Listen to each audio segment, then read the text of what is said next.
अस्सलाम वालेकुम, कैसे हैं आप सब। वेलकम टू माई चैनल जायका निराला। जायका निराला में आज मैं आप लोगों को बताने वाली हूँ कि पराठों के लिए आटा किस तरह से गूंदना चाहिए या पराठों की डो किस तरह से तैयार करनी चाहिए कि पराठे खस्ता और क्रिस्पी से तैयार हो।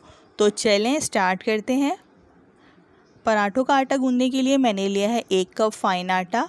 चक्की वाला आटा बिल्कुल भी इस्तेमाल नहीं कीजिएगा, उससे ना ही पराठों की शक्ल अच्छी आती है और ना ही पराठे अच्छे बनते हैं और ना ही लच्छा या लेयर्स जो भी हैं वो अच्छी नहीं आती हैं।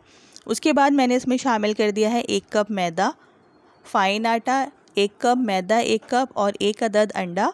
उसके बाद मैंने इसमें शामिल कर देना है 2 टीस्पून घी। घी की जगह आप लोग कुकिंग ऑयल भी इस्तेमाल कर सकते हैं।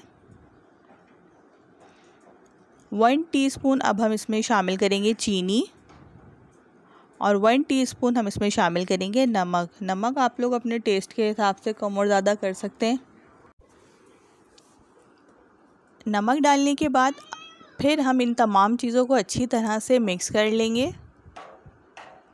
जब ये तमाम चीज़ें अच्छी तरह से मिक्स हो जाएंगी तो फिर हम इसमें थोड़ा थोड़ा करके पानी शामिल करेंगे और आटा सेम उसी तरह से गूंद लेंगे जिस तरह से हम लोग रोटियों के लिए आटा गूंदते हैं। जो पराठे की हमने डो तैयार करनी है वो ना बहुत ज़्यादा हार्ड हो और ना ही सॉफ्ट हो, नॉर्मल सी डो तैयार करनी है।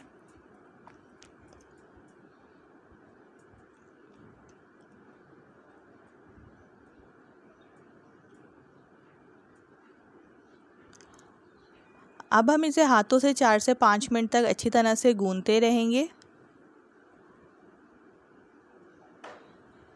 4 से 5 मिनट गूंदने के बाद हमारी अब ये पराठों की डो तैयार हो चुकी है। इंशाल्लाह नेक्स्ट वीडियो में आप लोग के साथ शेयर करेंगे कि इस डो से पराठे किस तरह से तैयार किए जा सकते हैं। आप लोग को ये वीडियो पसंद आए तो लाइक एंड शेयर ज़रूर कीजिएगा और मेरे चैनल को सब्सक्राइब कर दीजिएगा। अल्लाह हाफ़िज़।